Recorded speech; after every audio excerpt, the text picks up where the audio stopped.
So இது எப்படி சொல்கிறதுனே தெரியல. இதை நான் எப்படி மறந்தேன்றதே தெரியல.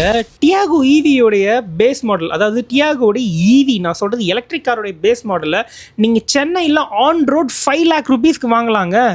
அது எப்படின்னா அந்த rental service, that is BaaS முறையில் பேட்டரி அசஸ் சர்வீஸ் முறையில் வாங்கினீங்கன்னா உங்களுக்கு on road price around 5 lakhs நீங்கள் சென்னையில் எடுக்கலாம்.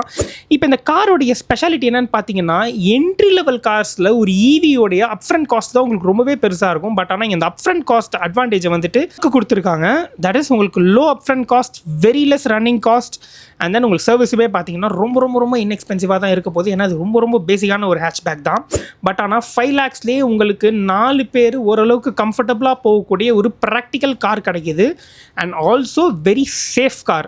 இது வந்துட்டு பயங்கரமான விஷயங்க. பட் ஆனால் இதெல்லாமே ஒரு பெரிய ட்ரேட் ஆஃபில் வருது. There is Tatas inherent reliability issues. எந்த அளவுக்கு அந்த கார் ரிலேபிளாக இருக்கும்னு நமக்கு தெரியாது. டெஃபினட்டாக ப்ராப்ளம்ஸ் வரதுக்கான வாய்ப்பு அதிகமாகவே இருக்குது. ட்ரேட் ஆஃப் என்ன அப்படின்னு பார்த்தீங்கன்னா, இதோடைய ரேஞ்ச் 19.4 kW வெர்ஷன் தான் வந்துட்டு இந்த ப்ரைஸில் வருது. அதில் உங்களுக்கு 150 to 170 kilometers ரேஞ்ச் வந்தாலே பெரிய விஷயம். ஸோ அதனால் இந்த 2 விஷயத்தை மைண்டில் வச்சுக்கிட்டு இந்த காரை வாங்குறதா வேணாமான்னு முடிவு பண்ணுங்கள். என்ன கேட்டிங்கன்னா கோ ஹெட்னு தான் சொல்லுவேன். ஏன்னா இங்கே ட்ரேட் ஆஃப்ஸை விட உங்களுக்கு கிடைக்கிற லாபம் ரொம்ப ரொம்ப இன்வேல்யூபிள். தட் இஸ் ஈவி கார்ஸை பொறுத்த வரைக்கும் நான் ஜென்ரலாக வாங்குன்னு சொல்லவே மாட்டேன். பட் ஆனால் இந்த பர்டிகுலர் வேரியண்ட் வந்துட்டு உங்களுக்கு வேல்யூ கான்ஷியஸாக இருந்தீங்கன்னா ரொம்ப ரொம்ப ஒரு சூப்பர் பை.